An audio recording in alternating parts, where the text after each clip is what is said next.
The Mayo Experience. That Mayo Experience. That Mayo Experience. That Mayo Experience. Experience. Welcome to the Pat Mayo Experience, Week 8. We're almost halfway through the season. This is the halfway point of the Rankings Debate Show because, we're not going to do Week 17, so we're halfway home. Congratulations to everyone out there that is not 0-7. That means you're still technically alive. You could be 1-6 and come back. It's happened. Not likely, but it can happen. Jake Ciely from The Athletic will be on the line here in a second, but I do want to let everyone know, get into some draws for 20 DK bucks. Way number 1, smash the like button for the episode. Leave your DraftKings handle in the comment section. Tell me where you would rank Ty Johnson in the Week 8 running back rankings for PPR purposes. That's way number 1. Way number 2, the best way to do so, the most easy contest to win for the 20 DK bucks. Subscribe, rate, and review the Pat Mayo Experience audio podcast. Download those episodes too. Rate 5 stars, DraftKings handle, something nice about the show. This one takes like 20 seconds to do. No one ever does it. And it's the best thing you can do to help out the Pat Mayo Experience. So please go do that. And we're going to have an awesome show this is going to be an awesome show, I hope. I don't know. But with Cust and Feinberg just having absolute meltdowns this weekend, you're going to want to tune into the Wednesday morning pick show as well, just for comedy purposes. This one for the info, bit of entertainment. Tomorrow, laughs only. If you like laughing at people, which I do, especially when they're my friends. It's a lot of fun. The final way to do so, follow me on Instagram at the PME. Sports photo up there. Give it a quick heart. Leave your DraftKings handle in the comment section. Boom. You too will be in the draw for 20 DK dollars. If you're looking for the rankings, look no farther than DKPlaybook.com or the description of this podcast or video. You can find all of the links in there if you want to keep up to date. The rankings are a living document. There's a lot of people who are injured, maybe in, maybe out this week. So as the purposes of this show, I'm going to go off the rankings that I've done right now. If injuries change, I will update the rankings. Swear to God, you don't need to make your decisions on a Tuesday afternoon. Anyway, that preamble is done. Oh no! Playing the Pat Mayo Experience DraftKings listeners and viewers league. You can find the link to that in the description of this video and podcast or in the comment section of the video as well. It's all there. 3,000 spots this week, $15 to play. No rake at all. $45,000 guaranteed in this prize pool. You might want to play in that tournament. Reserve your seat now because this contest has been filling a lot quicker since we dropped it down to 3,000 entries from 4,000. So get your spot in now so you can play in the best tournament on DraftKings. That's enough of me. Jake Ciely from theathletic.com is on right now. We were talking a little bit before the show about the show that you and D'Angelo Williams do together. Give a quick tease for that because it sounds super interesting this week. I think it is at least every week. But yeah, to be honest with D'Angelo Williams and me, but I'm not on the title. I just get to do it with him. But today's show is the open mailbag and a lot of questions that were kind of ones where you don't expect. The reason is, to be honest, the reason we started the show is because D'Angelo Williams, the great thing about him is it gives you the player's opinion that we want. We don't want the, I'm out there giving 110% and we do this and blah, blah, blah, blah, blah. I don't know why I got a Southern accent with that, but he tells it like it is. And there was a question about the medicine and people using painkillers too much. And he went into that and talked about that it's more about the anti-inflammatories. He talked about the kneeling situation. He talked about Jalen Ramsey and being traded and whether or not you're for yourself or for your team. And just, it's everything you want to know, that like you want these players to tell you what the truth is. And he tells you what the truth is probably the most interesting episode we've done yet. All right, so everyone go subscribe to that, to be honest, with D'Angelo Williams and Jake Ciely. Maybe someday if you tweet at The Athletic Fantasy enough that, hey, you should put Jake's name in the title, maybe they'll do it. I don't know. It's just like me. Whenever you see anything from the PGA Tour tweeted out that involves me, just be like, hey, we want more PME. And then, that works out really well for me. So I encourage everyone to go do that. Waiver Wire, before we start, just a quick pickup from yesterday. I did the show with Sal Vetri. You can go back and watch that. It's like an hour long. We talk about everything from the week, but my rankings for the pickups up on DKPlaybook.com. And again, in the description of this video, they change, when I do them after the Monday Nighter, Tuesday morning, Tuesday evening, once we get more information on the injury news. Kerryon Johnson appears like he's going to miss at least this week. Beyond that, we don't really know. So my top 3 running backs are Latavius Murray, Chase Edmonds, and then I have Ty Johnson. What do you make of Ty Johnson? Like, would you blow a waiver budget on him if he was like the only guy left? Because he is legit available in like 99% of leagues. And I think for people asking about their number 1 spot and the majority of their budget left, if you're running back needy, I would, because there's 2 factors here. He steps into the Kerryon Johnson role because he's very much like Kerryon Johnson. And that's the good thing about it. And I do think McKissick's going to stay involved. He's not going to go away. but McKissick is not going to be the lead because he's not built to be the lead. He's not that kind of running back. So I think Ty Johnson steps into the Kerryon Johnson role, one.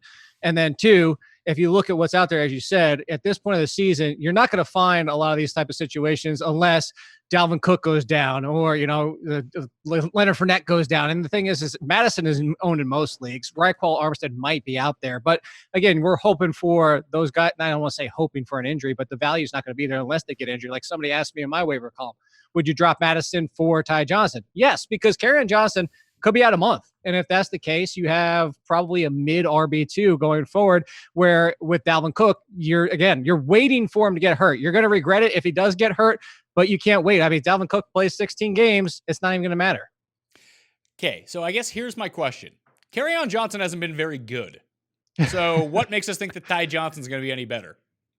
Look, Kerryon Johnson hasn't been that good, and Kerryon Johnson hasn't been used that consistently. I will say this. The one thing is, I think actually taking Kerryon Johnson out of it is kind of similar to if you took Ty Johnson out of it. If it was just Kerryon Johnson and J.D. McKissick, I think we'd see a little bit more consistency from him. Yes, he's been disappointing at times, but your point is valid in the fact that Kerryon Johnson hasn't been what people wanted from Kerryon Johnson. But I put that a little bit more on this team and the use and the consistency of that use than more so Kerryon Johnson, because you've seen him at times. He's looked really good. Now, there's been times where he's also not looked great, but that's why he's not an RB1. That's why he's not a top 10 running back in the NFL, is because he has his own flaws. Ty Johnson's similar, and that's why I said mid RB2. I think anybody hoping for more than that, he might even be low in RB2, is expecting too much. Kerryon Johnson, 11.4 PPR points per game so far. That's good for 25th among running backs. We just look at aggregate total of fantasy scoring at the running back position. He's RB number 28 so far this season. That's behind Royce Freeman and James White and Devonta Freeman and Matt Breida and Sony Michel and Jordan Howard and guys like that. So I just wonder if a lesser talented guy comes in. That I get it if you're with a losing record. Maybe you lost Kerryon Johnson and maybe you're up a bunch. You have a bunch of fab money left and you're running back heavy. I understand that.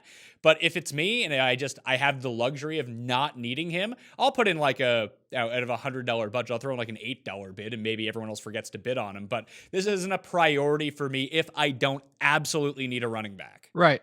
Exactly. That's what I'm saying. If you need a running back, if you're getting hit with buys, if you're getting hit with injuries, and you need somebody, and that's what I said, for at least probably like the next 2 or 3 weeks, he'll be at least an RB2 in most leagues because there are so many buys. We're coming up on the 6-team bye week, so it's going to be getting thin really soon. All right, well, let's go into the running back rankings for this week right now. You can check out my column. I have the guys that are likely in. They're in the rankings. Guys that I have listed as likely out, they're not in the rankings. So it's that easy. So you can figure that stuff out. Guys I have likely in: Burkhead, David Johnson, Matt Breida, and Adrian Peterson. Likely out, I have Kerryon Johnson, Malcolm Brown, Chris Thompson, Alvin Kamara, Darren Sproles, Jalen Samuels, and the judge, Ito Smith. That leaves Christian McCaffrey at number 1. He's back, and he scores like 8 more points per game than anyone else. Not as bad of a matchup as maybe you think, as San Francisco is much better against the pass than the run. Still good against the run, but elite against the pass. Very much like the Carolina Panthers themselves. So McCaffrey, Cook, Barkley, Connor against Miami on Monday night. Fournette, Le'Veon Bell, Todd Gurley, Latavius Murray, Chris Carson, Josh Jacobs. After that, I go Tevin Coleman, Aaron Jones, Nick Chubb, Austin Eckler, and then I have Ty Johnson at number 15. Does that sound about right?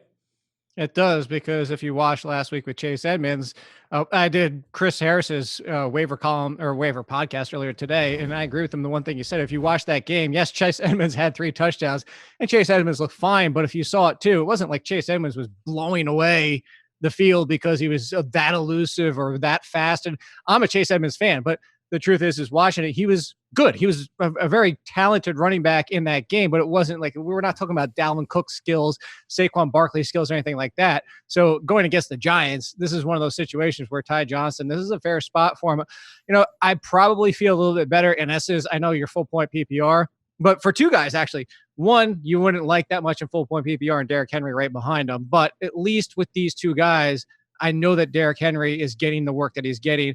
If Ty Johnson's on the 40 side of a split of a 60-40, it wouldn't shock me knowing Matt Patricia, just who knows what he's going to do every single week. And then Philip Lindsay.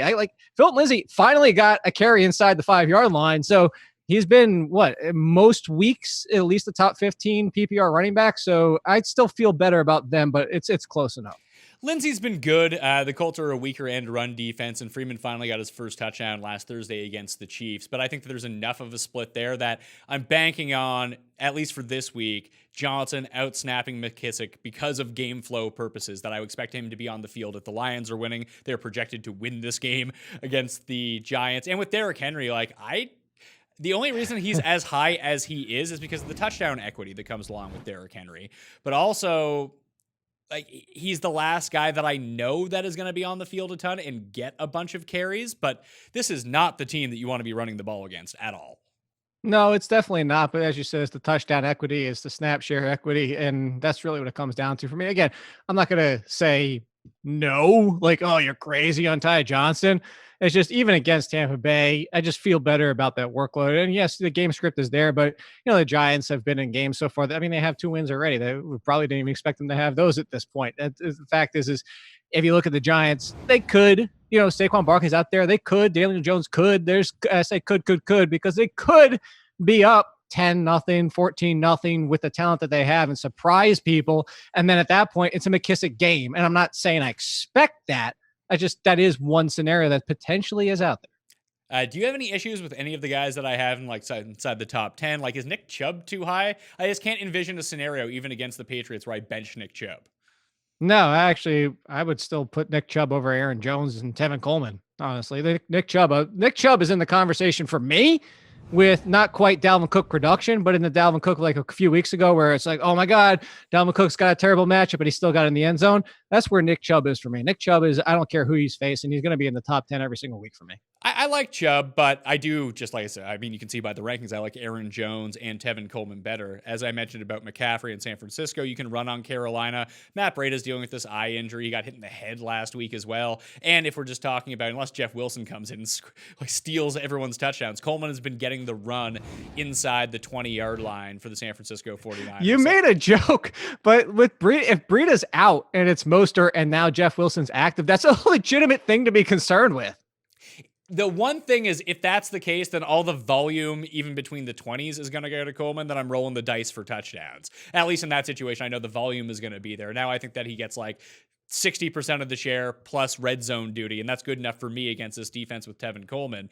And then right below him with Aaron Jones, I still think Aaron Jones is good, and this is a great matchup. Just because they shut down Denver's run game doesn't mean they're going to shut down the Packers' run game. Packers, get this, they can actually pass the ball, unlike Denver, so they can't just commit to stopping the run. No, I don't dislike Aaron Jones. It's just I love Nick Chubb that much. Jake, question from @the_PME on Twitter: why do you hate Aaron Jones so much? I was gonna say, where's Alvin Kamara? Are you good if Kamara sits? You're good with Lat Murray inside the top 10?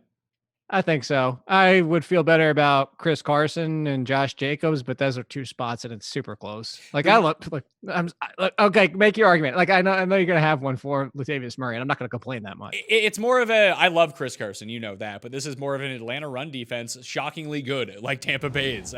Teams just pass all over them, so you need Carson to get involved in the passing game to reach peak upside, where with Murray, I don't think that he even needs that. So, obviously they're both top 10 running backs this week, but if you're going to nitpick between them, Atlanta's run defense, like I said, shockingly good. For now, until they trade away some more pieces like Snoo. Sure. But we can only go with what we have. No, I know. That's why there's no Kamara. And it's the same thing as Josh Jacobs. Houston's run defense is, not necessarily where you want to attack them. You want to attack them through the air. That's where they're very weak. Although they have just traded for some DBs. They're bringing someone else in today. Maybe they'll sign them by the end of the day. But Jacobs is going to get his volume. I just don't know how effective that's going to be. I think it'll be very effective. Everybody said that last week wasn't the matchup, and you went bananas. The matchup was good last week. What were people talking about? I'm just telling you, that was the pushback that the game script matchup is the fact that he's going to come off the field because it's going to be high scoring and you need to pass more in this game and blah, blah, blah, blah. That's just what people were saying. I wasn't saying it. Well, we're seeing Josh Jacobs, his routes run every single week, keep climbing and climbing and climbing. And it's great news because Derek Carr only throws the ball 2.5 yards downfield. That's perfect Josh Jacobs range. I thought you were going to say 2.5 times a game. No, Darren Waller gets his 6 catches a game. So after that, Darren Waller gets his 16 targets a game. Darren Waller's great. Wait till we get to the tight ends and you see who number 1 is. It's Darren Waller. Oh, what a shock. It's not Eric Ebron? It's not Eric. I have Eric Ebron inside my top 10, by the way. Oh, fair enough.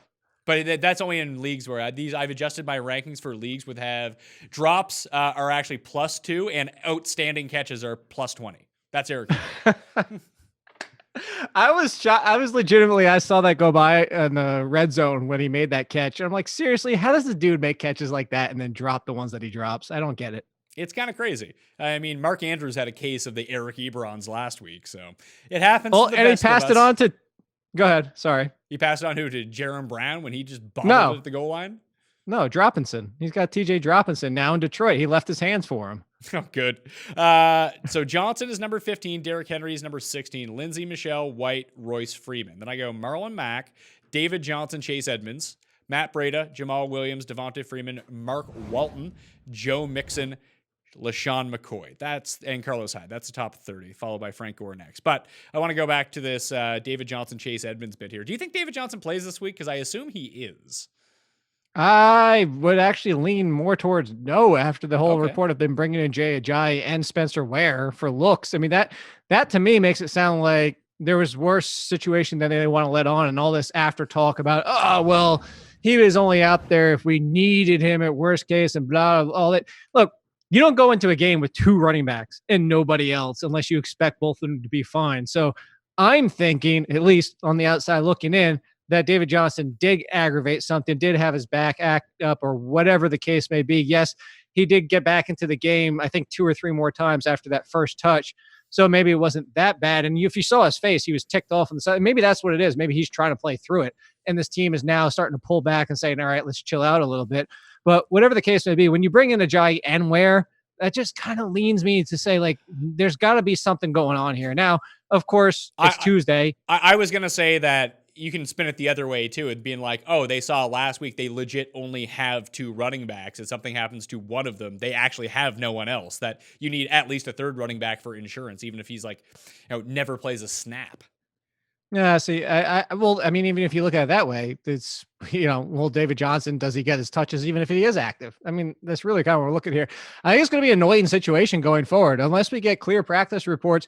The only way this is going to clear up is if David Johnson is out, or David Johnson practiced Thursday or Friday, comes out on Sunday and dominates the touches like he was earlier in the year. Those are the only 2 situations where it clears up. I mean, there could be a situation every single week where he's limited in practice. He does practice on Friday, and then they come out and it's 60-40 this week, and it's 70-30 next week, and that's 50-50 the week after that. I think that's kind of more where we're trending. I also think it's a situation too. Like, what if Chase Edmonds doesn't look so good in the first quarter? We might see David Johnson back in that game. I mean, are you talking about last week or going forward? Last week. I don't know that we do. I think, you can look at it that way. You can say, hey, well, Chase Edmonds has the touchdown. They're up 14-0. Why do you even need David Johnson? Of course. But he had that one touch and was just out so quick. I mean, even if it's like, hey, Chase Edmonds looks fine, it was the Giants defense. You have to understand that everybody looks pretty fine against the Giants defense.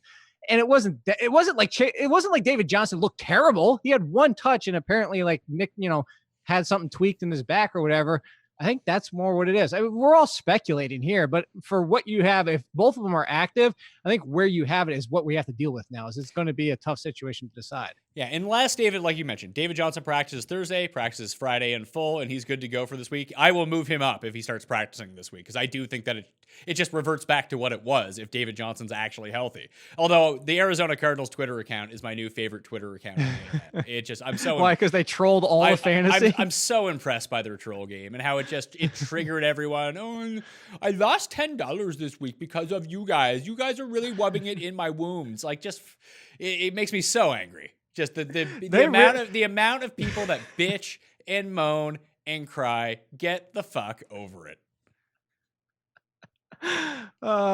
See, this is why it's good that you curse and I don't, because you can get that out there. I can get that out into the ether. Like, I think it was Davis who tweeted it out. It was someone, and it just popped up in my timeline. It's like, it's very clear that none of these people have ever played DF or like DraftKings basketball before. Like, this happens every single night. God. And it wasn't, and here's the thing about it. The people that were the loudest and the people that were complaining the most about David Johnson, the Cardinals lying, and the beat reporters not doing their job were like season-long fantasy people. Not the people who had like $300K invested on DraftKings. You never heard like peep from them. Like, this is part of it. You got to get used to it. Like, if you were Cliff Kingsbury, why would you tell anyone? No, we've had this happen earlier this season. I can't remember something off the top of my head. I can't think of whoever it was, but we had this exact same. Oh, it was the pregame warm-up situation with LaShawn McCoy, and that he wasn't with the first team. He was getting the third team pregame warm-ups and all that type of stuff. And there's one I asked D'Angelo Williams about, and he even said this is like, if you're LaShawn McCoy and they're like, hey, we're going to give you the third team warm-ups, he goes, you're really going to be like, no, give me the first team. I want more. I want to touch the ball more before we even start the game. He's like, no, you're going to be like, whatever, dude, fine. I don't care. So like, this is another one that we had that same situation earlier this year. The reports aren't always the best. As you said, and we said at that time with Andy Reid, is why are the coaches going to divulge? Like, why would he say, hey, guess what? We're using Chase Edmonds 98% of the time, just so you know. Like, you're right. No team is ever going to do that. Yeah, like, I'm shocked the Bears even announced Mitch Trubisky as their starter on Sunday morning. Like, why not just wait until game time? I think you have to at some point. Do you? It's like a starting pitcher. Yeah, and it is. I think there's a deadline at some point. The NBA just changed that for this year because I think it's because of fantasy, where they changed it, where they have to announce their lineups like significantly earlier now because the NBA is fantasy friendly. Like, it's not 5 minutes before lineups anymore. I think it's now like 20 to 30 or something like that. Well, that makes the most sense. I mean, the NBA was the first league to really embrace legalized gambling, and they have a partnership with DraftKings. If they're going to be partners with all these different entities and embrace gambling, you need to give people the ability to make lineups and gamble on your sport rather than like right. doing it at 6:58 and the game starts in 2 minutes. Oh, forget about that. There was times where it was like 7:00 and then 7:07 after the game's already started. It's like, oh, by the way, coach's decision, not playing. Yeah, like it's just horrendous. So it's par for the course. Get over it. Like, it's also fantasy. Like, calm down a little bit. No, I need to rage about everything nowadays, Pat. I am so triggered. This is the worst thing that's ever happened to anyone in the world. Why are they doing this to me, Jake? Why do you, is that everybody who's triggered a Kevin voice for you? Is from The Office? Is that what that is? That's a Kevin voice from The Office? No, it kind of reminds me of Kevin. That is just my straight up people on the internet voice. Okay. It kind of reminds me of Kevin from The Office. Like, I mean, that would make sense. Like, a bit slow, but angry. I don't even have anything to say. Okay, so the guys from 20 and beyond, that's where you have your LaShawn McCoys. What do we do with this backfield now that Matt Moore is the starter and we don't know who like is actually good at running back? Like, I have McCoy at 29. He's the highest. That seems about right. No, it's LaShawn McCoy and throw the rest on the waiver wire. Like, I put this, they're all droppable. Damian Williams had less snaps than Darrell Williams last week. And somebody asked me, like, am I really dropping Damian Williams? That just brings me so much pain and blah, blah. Here's the answer. Are you going to start him? No. Or even if he has a big game, are you going to feel good and want to start him the next week? No, not unless LaShawn McCoy gets hurt. And now we're back to the whole Alexander Madison and all the rest of them. You're holding Damian Williams and the fact that if LaShawn McCoy goes down, there's your value. But Matt Moore's at quarterback. Darrell Williams is getting involved. I just don't see where you're ever starting Damian Williams and going to say, like, yes, he's in my lineup. It's unfortunate. We all expected at least, even the detractors said he would be an RB2 this year. But this is what happens when you have injuries and then McCoy comes in on a trade that we didn't expect to have happen. This is all these kind of things. This is, as you just said, it's fantasy. These things happen. I have Mark Walton ranked above Joe Mixon, LaShawn McCoy, Carlos Hyde, Frank Gore, Jordan Howard, Melvin Gordon, David Montgomery, and Adrian Peterson. I never thought this would happen, Jake. I don't have a problem with it. I don't think it was going to happen either. I actually thought there was a case that it wasn't even going to be Mark Walton. It was going to be Myles Gaskin, who they drafted. But it's very similar to Mark Walton's situation. As you remember this before the season started, is like this coaching staff doesn't have any ties to Kenyon Drake, doesn't have any ties to Kalen Ballage. They're going to keep trying things. They're going to keep trying things of the guys that they brought in. They're going to try things of who is there. That's why Kenyon Drake got his opportunities and Ballage got his opportunities. They're going to try things to figure out for the future. They're not playing for this season. They're not even playing for next season. They're playing for the future. So find out what you have. Mark Walton was drafted by the Bengals for this reason. He's an explosive player. He was likely going to replace Giovanni Bernard as the backup to Joe Mixon as an explosive, more so in the passing game, which is strange in that the fact that Walton's not even been used that much in the passing game so far, but somebody that could be the lead, kind of like a Philip Lindsay type of lead where he's a 60% at most. But you look at it and they're trying to evaluate at this point, and now he has the upside. He had the most snaps last week, so I don't have a problem with that. I like the Mark Walton play. And especially over Joe Mixon with 10 carries for 2 yards last week. I mean, that offensive line is ruining that team. Yeah, Glenn will be back this week against the Rams. It's still not a great I don't situation even because care. he can get game flowed out of this, and then all of a sudden Gio's on the field, and then Mixon doesn't even have the opportunity to do anything. It's just a string of like bad matchups and bad situations after Walton. Like the Mixon situation's bad. We talked about LaShawn McCoy. Carlos Hyde, the one thing you don't really want to do against the Raiders is try to run the ball up the middle against them, and that's what all Carlos Hyde does, so move him down. Frank Gore, hard to run on the Eagles unless you're Ezekiel Elliott, so moving him down. Jordan Howard, you don't want to run on the Bills up the gut. You want to run on them on the edges where Jordan Howard does not run and Miles Sanders does, but he sucks at running on the edges. So you don't want to start either of those two bums. Melvin Gordon reeks. Jordan Howard, I mentioned him. David Montgomery, he sucks too. Adrian Peterson's like banged up, also old and not good. Like it's a real, it falls off a cliff here at running back very quickly. It does. And that's because, you're saying all that. And now this is with the assumption that Malcolm Brown is out. I think Darrell Henderson's a better play than a lot of those guys because he's facing the Bengals who let backup running backs finish as RB2. Where would you put Darrell Henderson here then? If you were to move him up, like would you play him above Melvin? Like Melvin Gordon's still getting touches. He just does nothing with them. No, he's been miserable. I think somebody listed out every single carry he had, and I think the highest he has so far is 6 yards. He fumbled on that carry. Well, I was going to say there was 2 6 yards, one that he did fumble on. So, yes, I would move him all the way up. You mentioned Carlos Hyde. I would sandwich him between McCoy and Hyde. I will do that for you, sir. McCoy and Hyde. Obviously, this is assuming Malcolm Brown is out.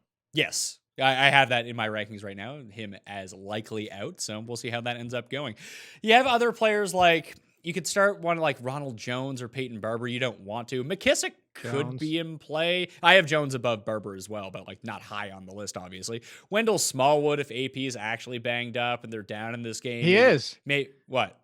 He has a grade 1 high ankle and a grade 2 low ankle. Yeah, he is banged up, but he said he's going to play through it, which in my mind with the Washington Redskins, they'll be like, oh, perfect, 30 carries for 50 yards or something like that. But if they do get back down in this game, Smallwood has assumed this Chris Thompson role while he's been out with turf toe. Maybe that's good enough for like 5 catches for 30 yards or something.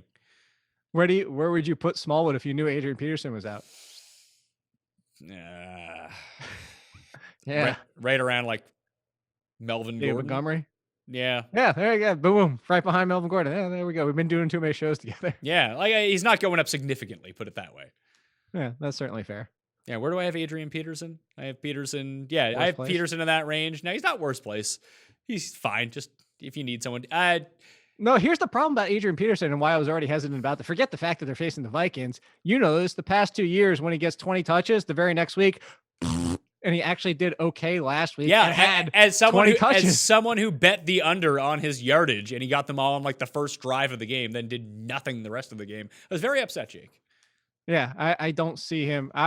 What's the over under for this week? I put it at like 47.5 or something like that. I do not know what that is going to be. Yeah, I would assume it's an under. Because he's banged up, they might not even actually have a line on him. Although it is the Thursday game. Do they have score props out for these jabronis yet? No individual props out yet for the Thursday night game. Jabronis? Yeah. Did you used to watch? Did you used to watch WWE? Of course, yeah. Oh, until I became interested in women. It was a real turnoff as I found out. So, got to give up wrestling. Yeah, the fantasy life that wasn't enough to turn off. You drew the line at WWE. No. See, it's a little bit different because it's not like back when I was like 13, all about wrestling, talking about wrestling all the time. 14, you start phasing out of it by 15. You want to do what you want to do. You got to get out of wrestling. The fantasy stuff was actually a huge boon to me because as soon as especially because Tinder had just come around, so I'd go to a bar that I always went to that carried the channel that my show was on. So I just walk in and my TV show would be on TV. It doesn't really matter what your TV show is about, but if you're on TV and someone is talking to you and meeting you for the first time, it makes you seem like a real big deal, even if you're not. So what you're telling me, besides the fact that I have, detractor, Yes. so besides all that, I should go to a bar at 11:45 Friday nights when I'm on the local NBC show talking on the Washington Huddle, and when I'm on TV, and that's when I should make my moves. That is exactly when you should make your moves. Yes. Okay. Good to know. That is the move. So few people have access to being on TV, Jake. If you do, you have to utilize that. Use the power of the television. I was kind of hoping Barkley would do that for me. No, but Barkley might. I'm telling you, you could go have a kid, but I mean that would kind of be step 3 here. But yeah, I bring my son to the park. It's fantastic. Yeah, somebody asked for Barkley to make a guest appearance, but you can't really see. She's on the camera sleeping right now. Ah, so yeah, sleepy time is probably better for this show, so it doesn't affect the audio. Yeah, I could turn the audio up and wake her up if you wanted. No, let's not do that, because then you'll have to take her outside to pee. It won't be great. Yeah. All right, wide receivers? Wide receivers. Likely in, I have Devontae Adams. He should return from his turf toe this week, presumably, just like Christian Kirk in his ankle. Marquise Lee, Sammy Watkins, James Washington, and Brashad Perriman, I all have tentatively in. Likely out, I have Terrell Williams, Paris Campbell, Traquan Smith, AJ Green, Deshaun Jackson, Josh Gordon, Sterling Shepard, Marquise Goodwin. And Adam Thielen I have likely out as of right now, but there are murmurs that he's rallying to play on Thursday night. Why? I don't know. Hamstrings don't generally heal themselves in 3 days, though. No, they generally don't. We also have breaking news, by the way. What is it? Emmanuel Sanders was just traded to the 49ers. Oh. So we can So he becomes irrelevant with all the rest of the 49ers wide receivers, but it's Bayshawn time. Yeah, I mean, we mentioned that on yesterday's show that Deshaun Hamilton is like a good spec pickup because Sanders was being rumored to be traded. So we can adjust the rankings on the fly here. So the only other notes I have is Mohamed Sanu was traded to the Patriots. No word on whether or not he's going to play on Monday night. Will Fuller is out with his hamstring. He's going to miss multiple weeks. So the rankings themselves, I have DeAndre Hopkins back at number 1, especially with Will Fuller out. Godwin, Michael Thomas, Devontae Adams, Stefan Diggs, assuming no Adam Thielen. Evans, Lockett, Kupp, Julian Edelman, Keenan Allen. Then I have Julio Jones. That's presuming that Matt Schaub is playing quarterback. DJ Chark, Kenny Golladay, T.Y. Hilton in a really bad matchup, but you can't not rank him up there. Allen Robinson, Brendan Cooks, Tyreek Hill, John Brown, Robbie Anderson, Terry McLaurin. Scoring McLaurin, Jake. That's my top 20.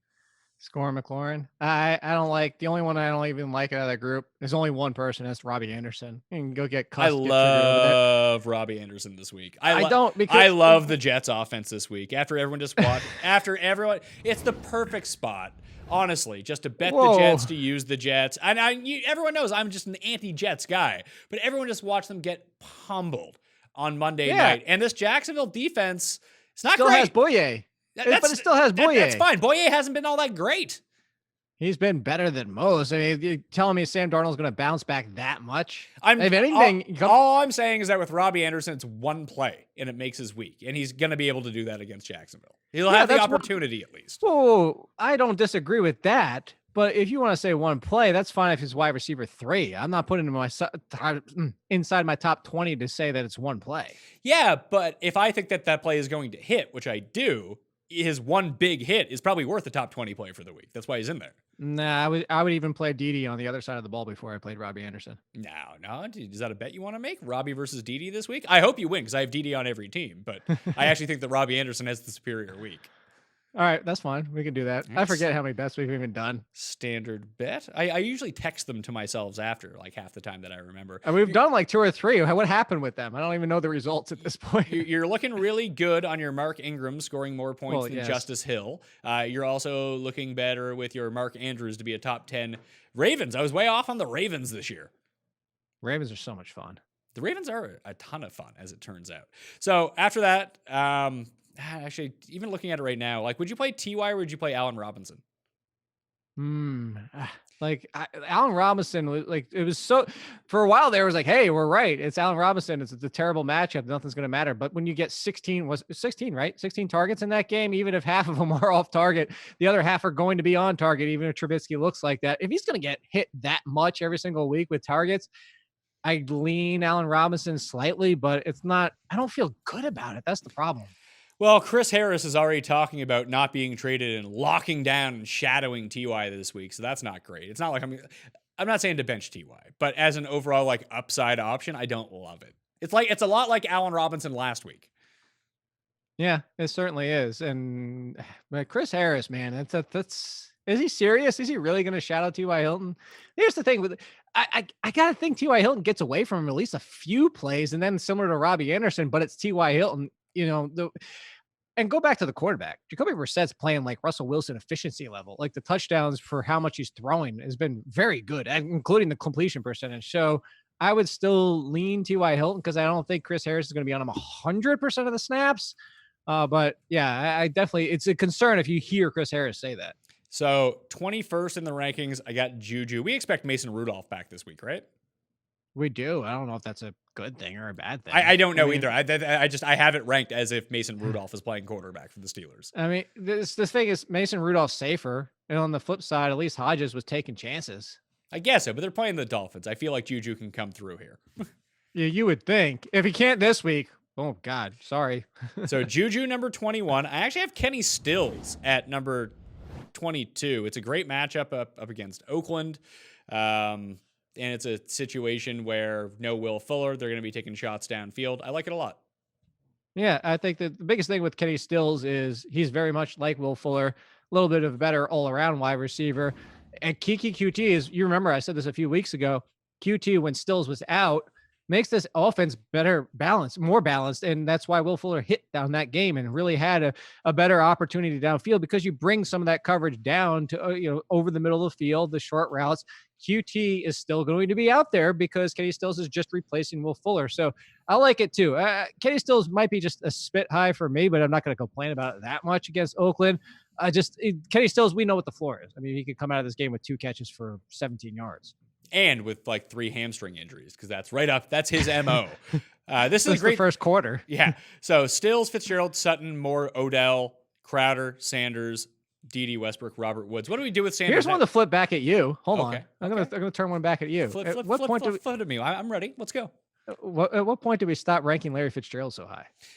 I think this is a decent spot for him, especially if Christian Kirk returns, because Kirk will end up playing on the outside. This is a game where a lot of it has really been affected by how well the Cardinals have been running the ball and how they've been up in these games, that this does not seem like a situation where they're going to be up in the game against the Saints, that with Lattimore presumably on Christian Kirk for a lot of the time, Larry Fitzgerald in the slot against the Saints actually projects to be in a really good spot here. I see what you're saying, but I think this matchup in particular is really good. And I agree with you, especially because it's PJ Williams, and this is hey, you exploit the Saints in the slot. Is PJ Williams back? Wasn't he suspended 2 games, or was it just 1? I thought it might. Is it 2? Well, if it's somebody that's worse than PJ Williams, I mean, what does that tell you? If this person, whoever it is, I don't even know off the top of my head. If it is 2 games for PJ Williams, then this person couldn't beat out PJ Williams, who's been abysmal for the past year plus. It was all the way through last year. So I agree with you on that fact. It's just, again, I only bring up the question because he's essentially done nothing since week 3. So, well, Sanders is inside this top 30 right now, traded to the San Francisco 49ers. Do we think that he plays this week? I would say yeah, right? I would say yes, but it's facing Carolina, who initially started off as a tough defense, kind of fell back before their bye. It's not a great matchup. It's not a bad matchup. The thing I come back to the 49ers is, again, we can assume he's their number 1, and we can assume that he should be the number 1 in targets, the number 1 in use, maybe second behind George Kittle, but this is still a run-first team that's doing really well with the run. Jimmy Garoppolo throwing even last week out with that field condition, the weather, all that type of stuff. Jimmy Garoppolo still hasn't been that consistent as a whole and that efficient as a passer to begin with. So I go back to the 49ers of like, I don't even keep chasing 49ers wide receivers. If there was one, now that Sanders is on that team, it would be Sanders, but I think he still stays as a wide receiver 3. You do? Okay, so would you rather play Emmanuel Sanders or Odell Beckham against the Patriots?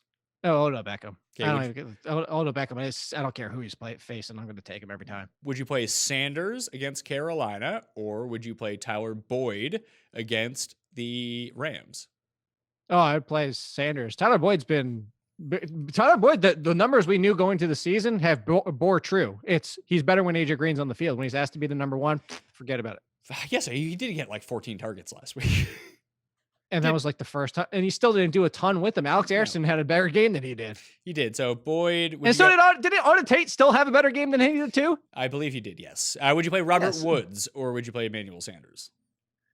I don't like how Woods gets left out more often than not. So I might leave Emmanuel Sanders, although I feel like Woods is the safer play because it's his first game with the 49ers, that being Sanders. See, that's why I think I'm going to downgrade him a little bit more than you. Like, I have Boyd, Marvin Jones, A.J. Brown. Would you play Curtis Samuel against the Niners, or would you play Emmanuel Sanders against the Panthers?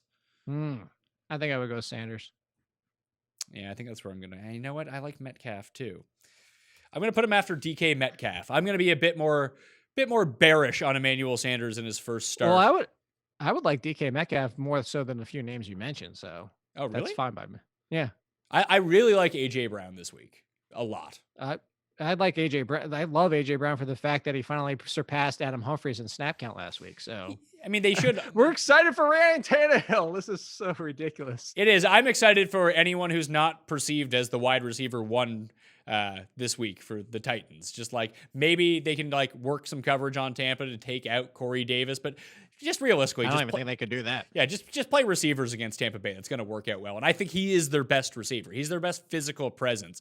Corey Davis is going to pop up. Then he's going to pop down. I have no trust in Corey Davis. I actually think that AJ Brown is good.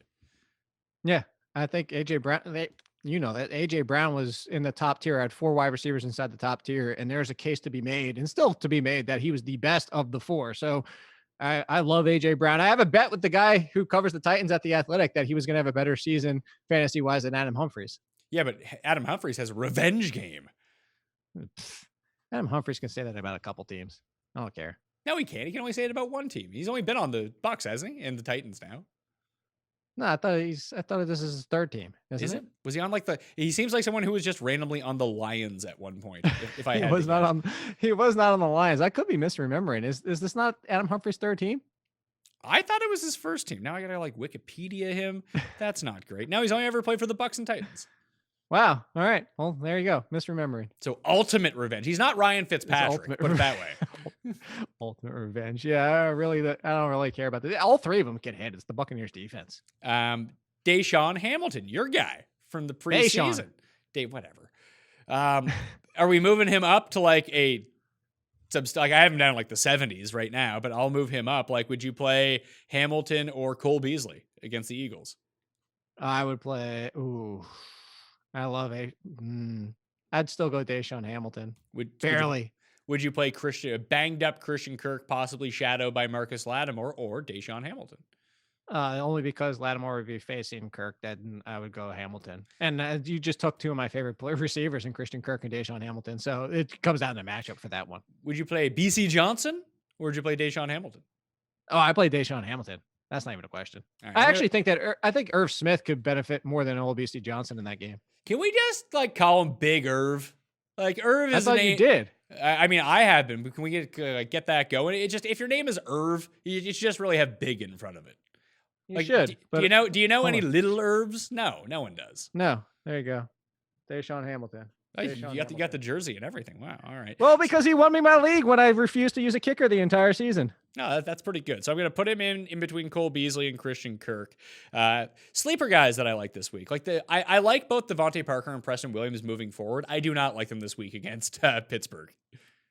No, people haven't realized that Pittsburgh's secondary, first of all, played better than anybody wanted to give him credit for. And then when they brought in Fitzpatrick, it's kind of crazy to see one piece like that make that beneficial difference. But the truth is you put Fitzpatrick at safety, which they've done, and just strengthens the entire unit, which was already, because the thing was, is they always had the talent on paper. It was kind of playing under what it should have been expectation wise. So I'm with you. I actually like Preston Williams slightly more than Parker, although Parker has been getting the touchdowns a little bit more consistently. I think both are intriguing, especially for the fact that Albert Wilson is not pushing either one so far, but it is, as you mentioned, not the best matchup. But, if you're needy, I think it's certainly within that range. You have Anthony Miller behind them, and I would use them before Anthony Miller because I'm not going to go off one game of Anthony Miller being back in the mix. Now, I do like Anthony Miller as a theory that maybe he couldn't be good, but he's also Anthony Miller, and we don't know that. But I just like non-wide receiver ones against the Chargers, and he seems to be the guy that it's not like, hey, go start Anthony Miller, but in a pinch, he's widely available. You could theoretically pick him up and play him. Or then it's going to be a Taylor Gabriel game. Probably. Yeah, that's true. Anyone else you want to talk about, like Zach Pascal? I actually think that T.Y. Hilton, the Texans really went out of their way to try to stop him. Didn't completely work. They really did try to lock him down. It's really opened up room for everyone else on the field, whether it be Ebron, and Zach Pascal seems to be the next logical person. My problem is that he's still not seeing the second most snaps. Is it still Chester Rogers? And that's fine though, because I mean, it's one thing to see snaps, but it's other times to see what sort of share of targets are you getting when you're on the field. And if that's the case, like a lot of times they'll only bring in Pascal to play in red zone packages, which, you know what? You can have Chester Rogers, you can have your 2-to-1 snaps, on your own 50-yard line. If we're into the red zone, get Zach Pascal in the game. I'd rather have that guy. True.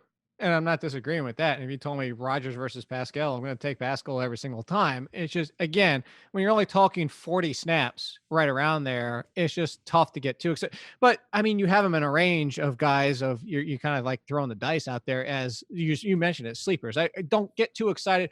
All that's to say, don't get too excited off last week's game, thinking that all of a sudden Zach Pascal is going to be this, wide receiver 25 going forward or something like that. No, I think he's viable, and I think that you should probably own him in a deeper league. Yeah, I'm looking where you have him, and I don't know. I think there's a handful of people I would play in front of him. Well, the one reason I have Philip Dorsett behind him and Jacoby Myers behind him. I expect Greedy Williams and Denzel Ward to be back this week. I think the Cleveland defense might look a lot better than we remember it before going into this bye week. Well, they traded for Mohamed Sanu. I mean, that's is Sanu, they give up a second rounder. Is he playing this week? If you give up a second rounder for Mohamed Sanu, a second for any wide receiver, I think you find a way to get him on the field that first week. Do you think they only traded for him because they've now brought in that bum behind Brady twice and he's just god awful? So Sanu's now their new backup quarterback. Like, are we going to see a Mohamed Sanu to Julian Edelman trick play?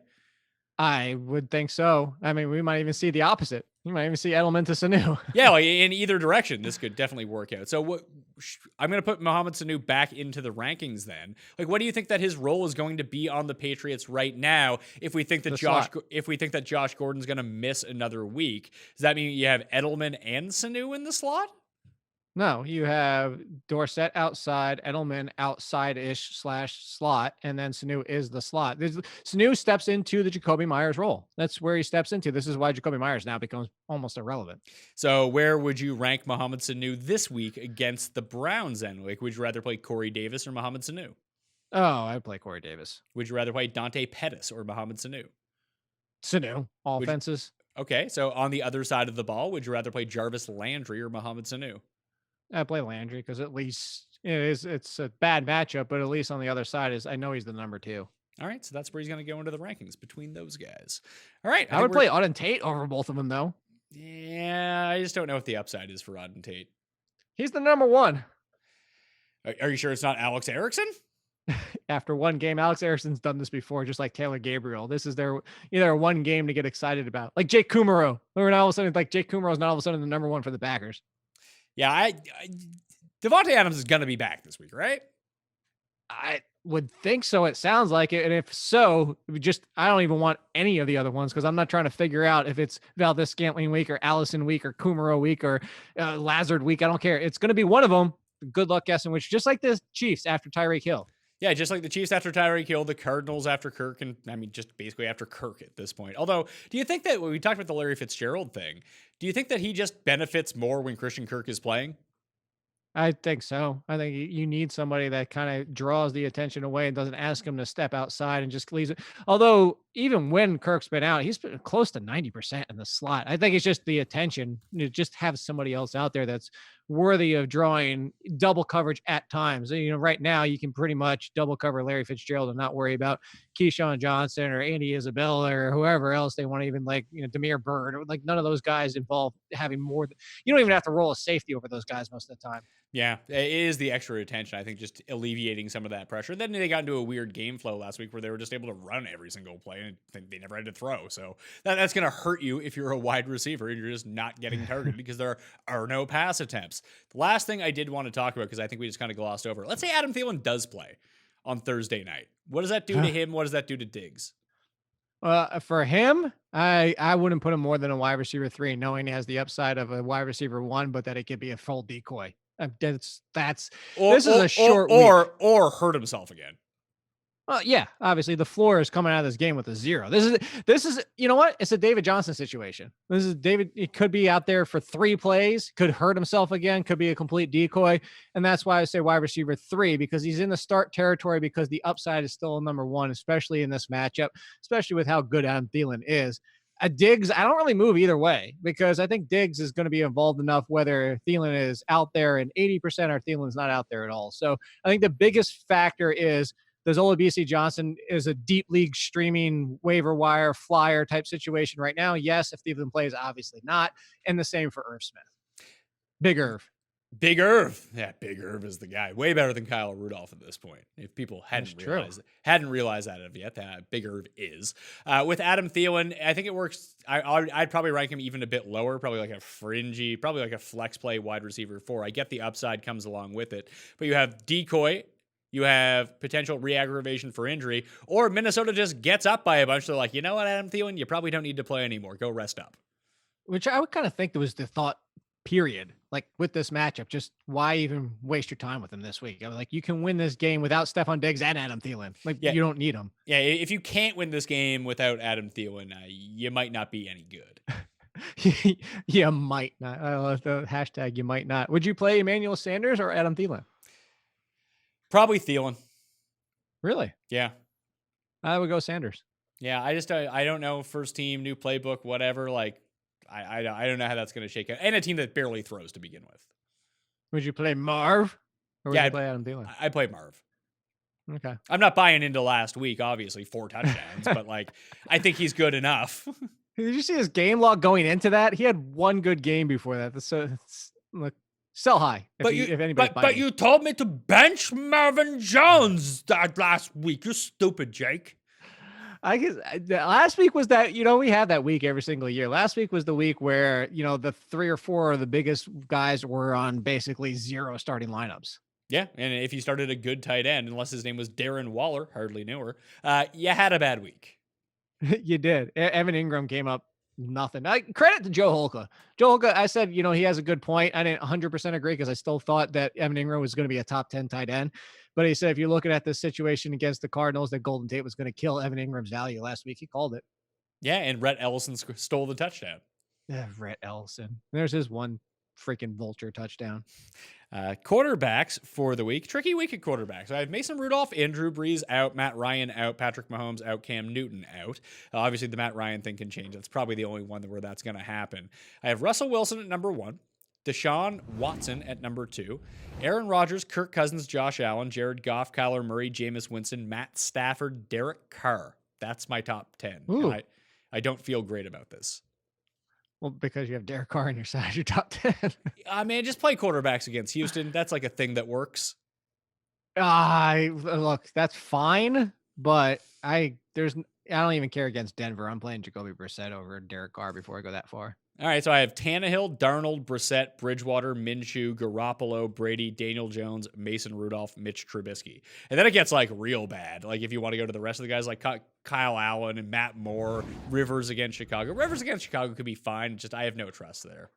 No, but you also no respect for Minshew mania, dude. That guy runs like 30 yards a game, and this isn't a bad matchup at all. Okay, good. So outside of his 0 touchdown passes, he picks up 60% of a touchdown pass, 75% of a touchdown pass on the ground. Yes. Hey, he's like bad Josh Allen. Hold on. Wait. Why are we getting so upset about Minshew after a terrible game and then a fine mediocre performance? Like, I guess that's the opinion you have. If you think he's mediocre now, that's fine. I still think I never thought he was good to begin with. Okay, that's fine. I never thought he was that good either, but I still think he's good enough that I don't see him coming out with 0 touchdowns in this game with DJ Chark and DD Westbrook. This matchup, I'm starting. You want to put a second bet this week? I'm starting Minshew over Derek Carr. Okay, I'll go Carr versus Minshew Walk. Get himself some sweet and sour chicken balls. Maybe a touchdown this week. We'll Beowulf, man. I told you that was the nickname because his grandfather wanted to name him Beowulf. That's the one you should use. Again, leave the nicknames to the professionals, Jake. Come on. It's not my nickname. His grandfather wanted to name him Beowulf. Well, that's awesome. That's fine. He can do whatever he wants. Where he's now in the fantasy football realm, Pat's realm, and Pat will make the nicknames. Thank you. Oh, well, I got my jersey on the way with Beowulf on the back of it. Oh my God, really? Yes. Oh, that's not a good. It's going right here in place of Odell Beckham. We're getting Odell Beckham off the wall. Oh, maybe Odell Beckham has been cursed by you. That's what it is. We'll see. Well, no, Michael Thomas is still doing fine. Yeah, but maybe it's just, well, maybe that's what's going to happen is you had the Beckham one, he got cursed. So all the curse just lives there. And then once you remove is Beckham, this spot? Yeah, Michael Thomas will get moved to that spot. Well, because he was there before Beckham, right? Oh, was he? No, Saquon Barkley was there before him. And he got hurt. Yeah, that's the spot. Who do you want me to curse? I'll put him right here. Oh, I don't know. Put a Mark Ingram jersey there. You buy me a Mark Ingram jersey, I'll put it there. I'd consider that. I would just have I'd have the Ravens Mark Ingram jersey and just have the devil or Satan on the back or something like that. 666. Yeah, so there's streamable options this week, but there's no like great options. And I keep telling this to people because people keep asking me if they should drop Jameis Winston. All I tell them is he just threw 5 picks in a game and scored 20 fantasy points. Like, what do you want from the guy? No, I'm with you on that. I have him in my home league, and somebody was trying to trade me Minshew. Like, oh, you need a quarterback. One, he was on a bye, and he's like, yeah, you need him after the bye anyway. Because look at like to your point, what you just said, he still had my home league. He didn't have quite 20, but he was close to it despite having all those turnovers. So what are you going to do if you don't do Winston? Are you going to drop down to Minshew? There you go. I would take Winston. Yeah, I would take Winston as well. I like Winston this week against Tennessee. I think you can throw on Tennessee. I think you can throw on Tampa. This game might have a lot, like, we think of Tennessee playing these, like, slog running type games. I just don't see it this week. That's a fair situation to go for with Tannehill at quarterback. So Carr versus Minshew, Robbie Anderson versus Dede. You're all in on the Jags this week. Go Jags. Go DJ Chark. I love DJ Chark. That's my guy. Although he cost me a prop that I thought I won last week because he had a 20-yard run because it was behind the line of scrimmage, and I thought it was a catch. And I had a bet on the receiving over, and he had the total yards to go over the number. But they called it a run, and it screwed me. I had a great week on spreads, and I was like 2-3 in props. But like the 2 that I lost were just like, oh man, like what's going on? It just really felt like I got screwed.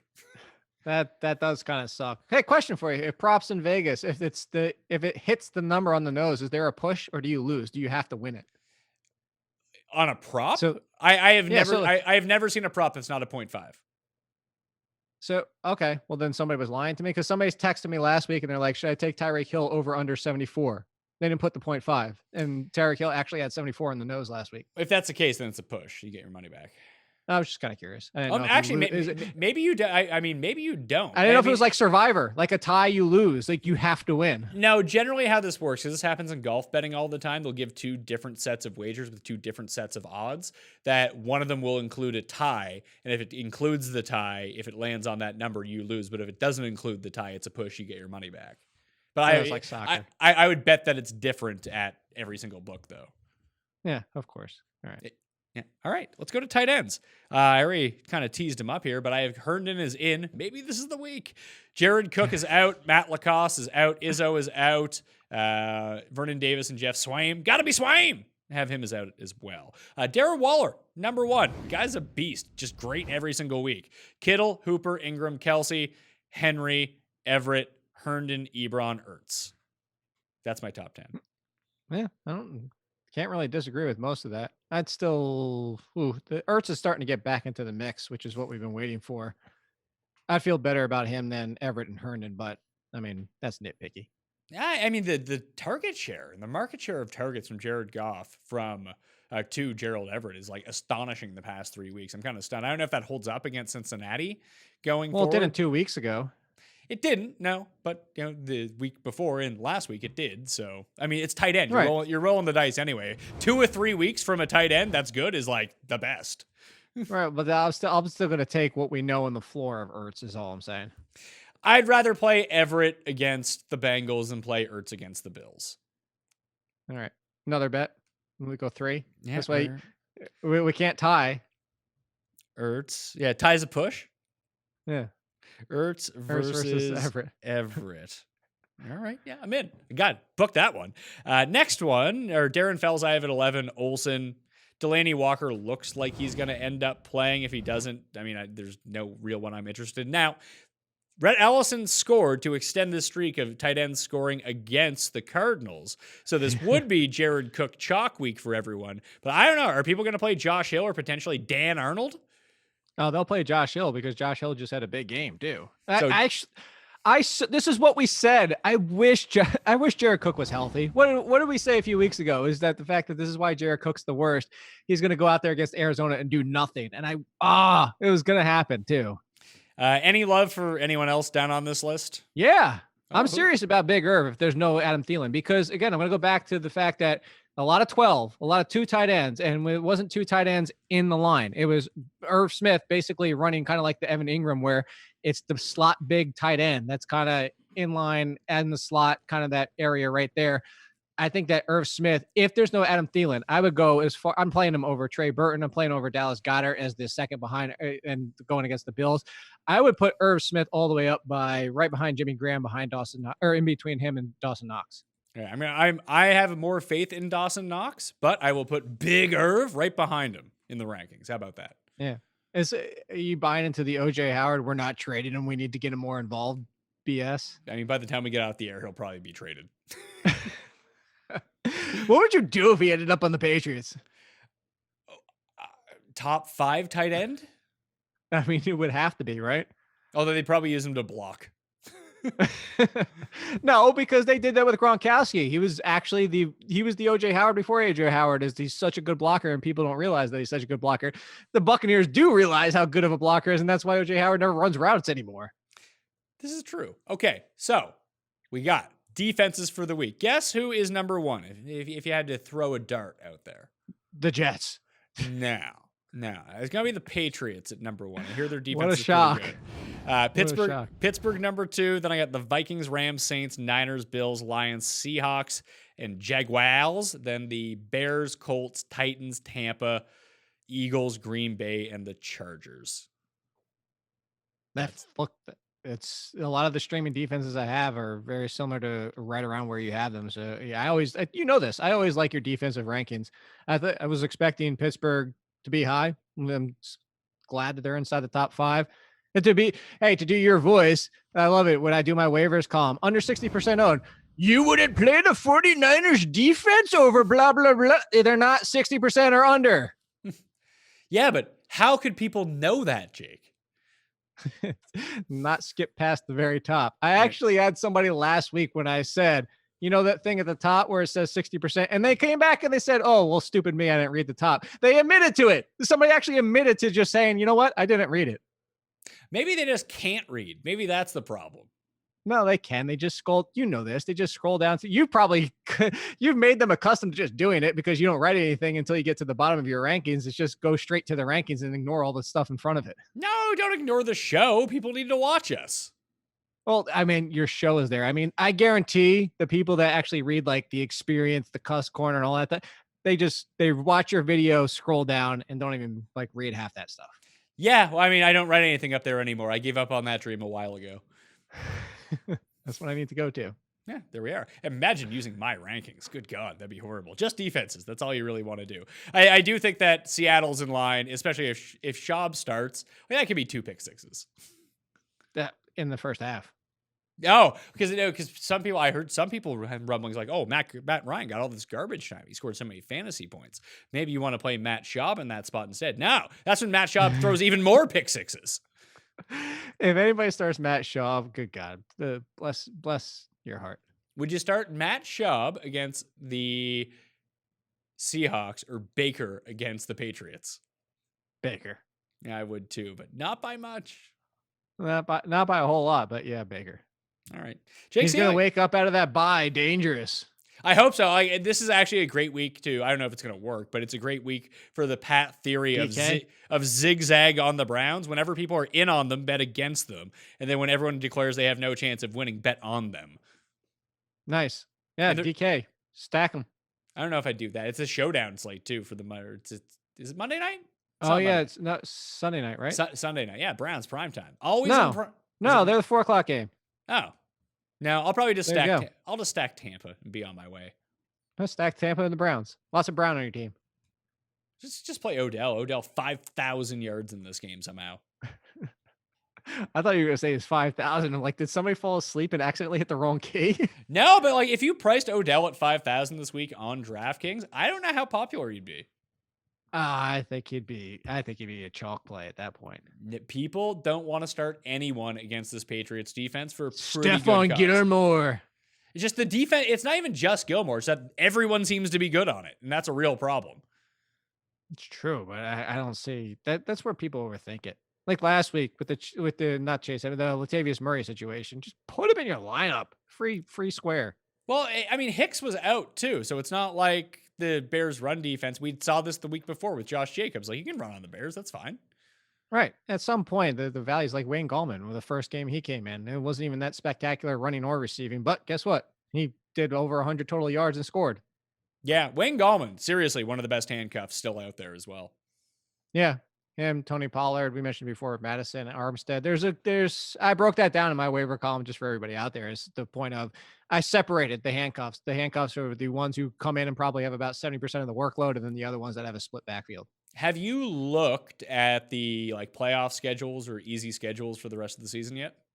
No, I usually do that next week. Around week 9 is when I usually start. I don't want to go too far out because I'll give you 2 examples off the top of my head, and these are the 2 that I always reference. It's now 3 years ago or 2 years ago, whatever it was. The Giants were avoid them in the first half, and then they had injuries and things changed, and all of a sudden it was start everybody you possibly could against the Giants in the second half. And on the flip side, it was the Saints. And if everybody wants to remember this one's easy to remember. It was the year that the Falcons faced them in weeks 14 and 16. And everybody was like, stack your Falcons, stack the second half. And that was the year that the Saints defense went from horrid to you avoid them in the second half, and especially Marshawn Lattimore. So I'm not going to usually do it until about week 9, because even at that point, things can still change. All right, so maybe we'll talk through it week 10, something like that, for potential trade targets, because that's usually when the trade deadline comes down. Might have to do a trade show spectacular, Jake. Get an intercuss for that one too. Oh, good God. All right, Jake Ciely, you can follow him on Twitter at AllInKid, same as Instagram, and check out all of his work on The Athletic. And Jake, please list the number of shows you appear on. Let's see. Throwback twice. All in Sports is my own. The Rankings 1. Yours, the Footballers DFS, the D'Angelo Williams Show, and I feel like I'm forgetting one. So all those wonderful things. And you can also catch Jake yelling on the corner outside of his house from 2 to 2:30 every single day. Well, I mean, yeah, you just walk. You're taking your dog out for a walk, just yelling fantasy advice at people. Pretty much. And if you ladies out there want to be stunned by Jake Ciely, every Friday night at 40 p.m. Eastern time? About 11:40-ish. It's usually about 10 minutes into the show. So go find yourself somewhere in Virginia. I think that's where you live. Somewhere in Virginia. Yes. And go to the bar. You'll see Jake Ciely on TV and in person. If you have the NBC channel anywhere from the Outer Banks all the way up to Arlington, Virginia, in that area, you're getting the Washington Huddle. There you go. What are the Outer Banks? North Carolina. Oh, you say North Carolina? Yeah. Oh, did not know that. Now I'm learning North Carolina trivia. Cape Hatteras and Nags Head. Outer Banks is like that's that kind of whole collection down there. Sweet. All right. I'm Pat Mayo. You can follow me at the PME. You can find my rankings at dkplaybook.com. And you can also find them in the description of this video. You can find them on my Twitter feed. You can find them on my Facebook feed. If I legitimately cannot find my rankings, you're probably a fucking moron. So don't even bother me about it. All right. Like, they're everywhere. I tweet them out all the time. Like, fucking figure it out. There's people that do it. It blows my mind. I told you about the giveaways. You can get into those. The Pat Mayo Experience Listeners League link. Do that. And tell a friend about the show, because I just like to yell at people who watch the show. And if you like being yelled at, this is the show for you. I'm Pat Mayo. Good luck in week 8. I'll see you next time. Pat Mayo Experience! Experience!